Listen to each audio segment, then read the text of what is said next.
Rasmus Hojlund truth. Guys, there are lots of things that really went ahead to emerge after yesterday's game that saw United win by 2-1 away at Sheffield, and it was a well-deserved win for Manchester United. I know lots of people are going to hate, obviously paint it with dark dots, but all you need to know is that Sheffield has gone ahead to cause shocks to some teams. You know, history always exonerates us from what people really say, and I think today is the day where you have to put up lots of facts to obviously back what you're going to say. So welcome to Rokani Media, welcome to the United Matters channel. How are you guys and where you're watching us from? I go by the names of Rokan David. Smash the like button, comment and share. If at all you're watching us for the very first time, endeavor to subscribe to this channel so as not to miss out on stories that we do upload in here on a daily. It's a huge day. It's a Sunday and we're heading into Monday. Champions League football returns at Old Trafford Tuesday. That is it. As we host Copenhagen, that is a must-win game.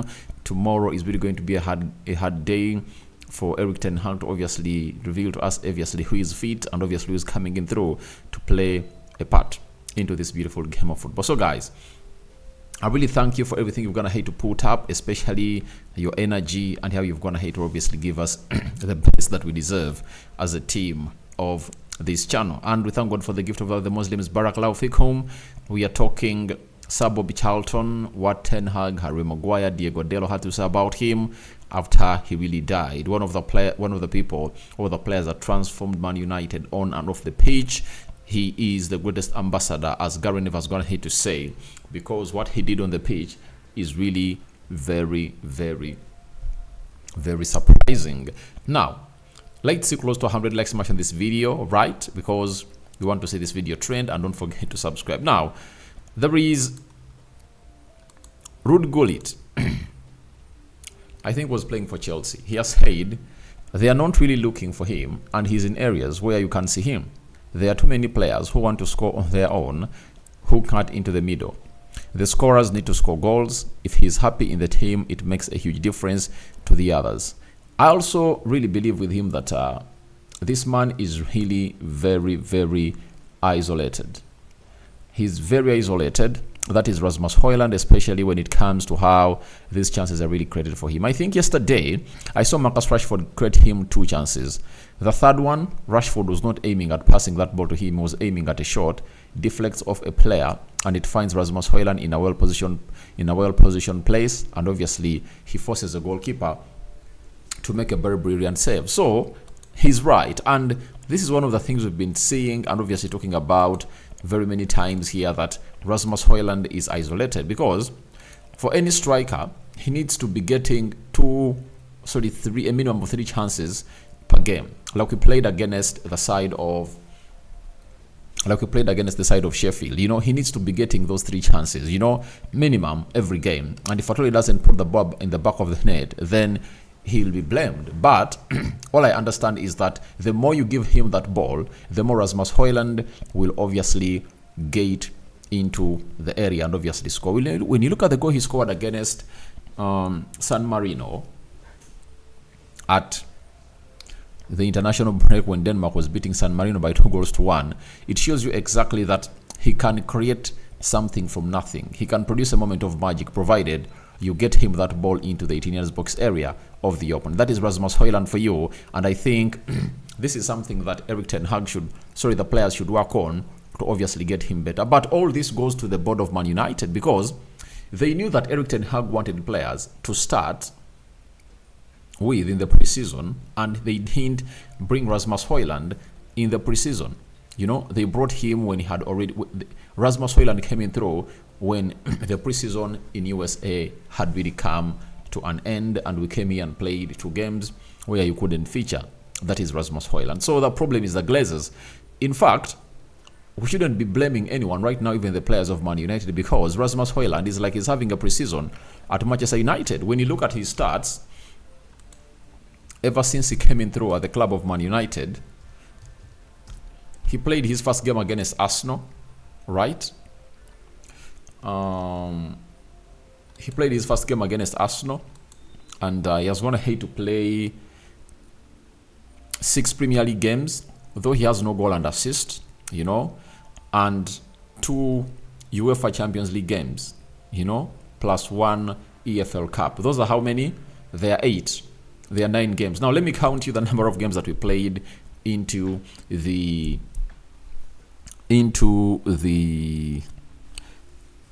preseason. Leeds, Lyon, Arsenal, Wrexham, Real Madrid, Borussia Dortmund, RC Lens. The other one was Atletico Bilbao. And there is a team that we first played. Was it Leeds? There is a team that Emirhan came into and obviously scored a win and put in an assist. So we played close to 8 games in the preseason. And we have so far, and Rasmus Hojlund is going to hate to play 8 games. So that means he has been undergoing what we call a preseason. And we should obviously see him get to the score sheet soon. But he has 3 goals in the Champions League, and I believe against Copenhagen, a team that he knows very well, his former team in Denmark. He's obviously going to come in through and obviously put in lots of efforts and really score most of the goals. He might be going, or he might be taking his tally to 5. He can get a brace by the on Tuesday as he plays the Champions League. So I think it's right, and everyone is obviously siding with Rudy Gullit that these players need to create a lot for this, and that's what makes a striker. A striker, you need to be really getting him the balls. The good thing is that he's energetic, he has a very good holder play, he's composed, and he obviously plays well with his back to goal, and that is what really makes him a different striker altogether at the age of 20. Now, there has been stories lingering around that maybe he's injured. That's why Erik ten Hag took him off around the 60th minute yesterday. But ten Hag has gone ahead and addressed that issue about Rasmus Hojlund, and this is what he had to say. He said, on subbing Rasmus Hojlund, he plays often, whole games, but the idea behind is we have to manage his minutes. Also, internal competition, we have to keep him sharp. We have to swap in games, between games. Otherwise, we don't keep the energy in every game. So I think what annoyed Erik ten Hag to take Rasmus Hojlund off yesterday, everyone saw it. That chance, or that moment that saw Rashford get that pass that was obviously passed bluntly or sloppily from the goalkeeper of Sheffield and passed in Rasmus Hojlund. And Rasmus Hojlund going for the target was not wrong, but the decision he took and where he obviously put the ball, because the goalkeeper was the extreme side or left side of the goal, and the entire right side was open, and he couldn't obviously try to put that ball to that side. And even Rashford had gone ahead to make a very good run that would have gone ahead to see to it that he passes him through to obviously get United winning. And that really came to pass like that. And I think that annoyed Erik ten Hag. And minutes after that, he took him off the field of play. And Hojlund needs to know that when you get such chances, you have to bury them, or you have to really release your fellow players. And we've been complaining about the selfishness of Marcus Rashford, but even Rasmus Hojlund might be a culprit of being selfish as he hunts for his first Premier League goal. I'm one of the few people who went ahead and obviously predicted that he's obviously going to get his first Premier League goal, but obviously it never came to pass. But I think his Premier League goal is not far off. He might even get it against Man City. And what a way to cheer yourself up. Him being a supporter of Man United, he knows what it means when you're playing a team like Manchester City. That is it, and that's the Rasmus Hojlund truth that has been revealed by Ruud Gullit and Erik ten Hag. Now, after that, let's talk about Ten Hag and the win that we secured yesterday as we beat Sheffield by 2-1 that took us 15 points. He said, you said in the first half, it was not our best game. It was far from fluid. We got a goal, but we have to be more composed and more mature to stay in the game at 1-0 up and not give up the goal so quickly. So, these are things that when we talk about them, people believe that maybe we are really driving an agenda. But we are not driving an agenda. These are facts that are written all over the world that anyone can come in and see.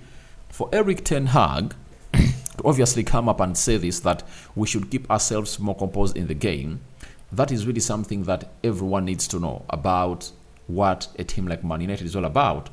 Second half, we had the control, and in the first half, we lost the control, yet we were the first ones to score. And I asked myself what obviously went wrong. We all know the reason. It was because of the midfield that saw Scott McTominay being played ahead of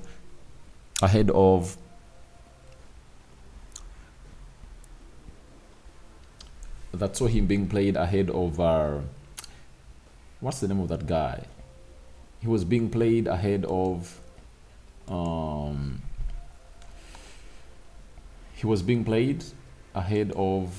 what's the name of the guy?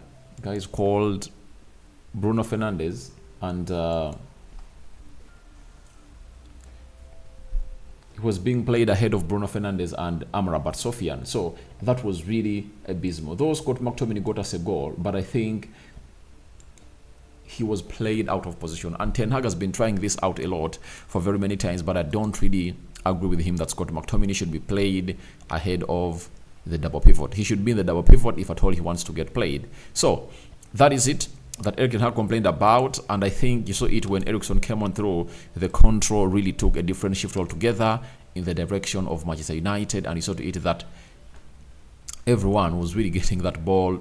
And when the Garnachos stepped on, the Marshals, we obviously put in a shift that everyone was really afraid about. So he also went ahead and added and said the following, that every game is tough in the Premier League, always after international breaks when players play different styles and systems with their nations, and then when you get back, you have to get back to your routine. So I understand, because we had one day of training, and Ten Hag is right, obviously flaunt that into the public eye, that all we needed was to get this win because players were from the international break, and then from the international break, all they know is what the tactics they're gonna have to be playing in or at their respective national teams. So for Erik Ten Hag, that is really a great observation from the manager of Manchester United. So I really believe that on that he's right. He's right. And to me, I think I'm going to be judging Erik Ten Hag on the style of play that is next season. That is it. If we continue playing as we're playing right now, then I'll be blaming Erik Ten Hag, because he would have gone ahead to get in more 3 or 4 players in his team that he obviously wanted to sign a very long time ago. So all I want is us to see that we represent this season, we finish in the top 4, we get out of the Champions League group stages. What else?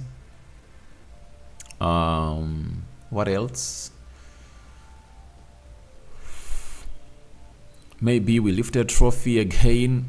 That will be a good success for Erik Ten Hag and for the club. So all I want us to see is winning, because when Sir Alex Ferguson was here, we never had a style of play, but all we had to do is to win games like we did always. About Sir Bobby Charlton, he said we have to show our respect to him, and I think we did today. We wanted to celebrate, but also to remember him. What he achieved in football was immense. Also his personality off the pitch. The football world lost a big man. That is it. And that's what Erik Ten Hag had to say. Then Dalot, the winner of the game, went ahead and said, when we came to the game, we wanted to contribute a little more. I felt with the win, we gave a little bit of joy on a sad day. This is a contribution we could have today and give to the family. We are one Man United family. Obviously, if at all had gone ahead to lose that game, obviously the sombre mood would have gone ahead to obviously surround more at Old Trafford and in the fans of Man United. But as we are mourning the late and celebrating his life, then things should obviously end up going the way they went, and it's good to see that went ahead and obviously got that win. Then Maguire on Sir Bobby Charlton, he would always come in if we won or lost, but his presence was really felt in the dressing room. You would always see him around the club. We will miss him. The world will miss him. That's what Harry Maguire had to say about the late Sir Bobby Charlton. So guys, your thoughts on to Rasmus Hojlund Truth Revealed, as Erik Ten Hag explains how important the win of Sheffield was to the club of Manchester United, and mourning the late, that is Sir Bobby Charlton. Rock and David remains my name. A sign out for now. See you later. May the living to God bless you abundantly. The Muslims, Barakallahu fikum.